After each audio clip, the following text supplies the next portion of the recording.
धौम प्रदोष व्रत कथा। प्राचीन समय की बात है। एक नगर में एक वृद्धा रहती थी, जिसका एक पुत्र था, मंगलिया। वह वृद्धा भगवान हनुमान की परम भक्त थी।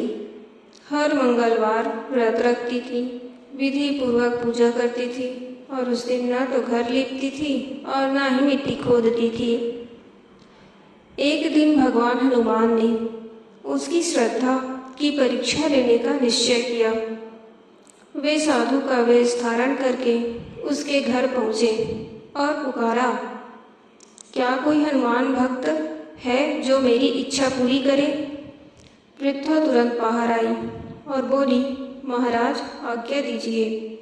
साधु ने कहा, मैं भूखा हूँ, भोजन करूँगा, पहले तुम थोड़ी सी जमीन लीप दो।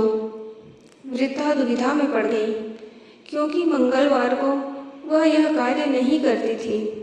उसने हाथ जोड़कर कहा, हे महाराज, लीपने और मिट्टी खोदने के अलावा जो भी सेवा हो मैं करने को तैयार हूँ। साधु ने उसकी परीक्षा लेते हुए कहा, तो अपने पुत्र को बुलाओ, मैं उसकी पीठ पर आग जलाकर भोजन बनाऊंगा। वृद्धा यह सुनकर स्तब्ध रह गई, लेकिन वचन दे चुकी थी। उसने अपने पुत्र मंगलिया को पुकारा और बुलाकर साधु को सौंप दिया। साधु ने वृद्धा से ही मंगलिया को औंधा लिटवाकर उसकी पीठ पर आग जलवाई। वृद्धा दुखी होकर भीतर चली गई।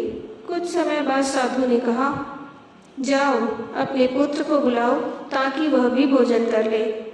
वृद्धा रोते हुए बोली, अब उसका नाम लेकर मेरे हृदय को और मत दुखाइए।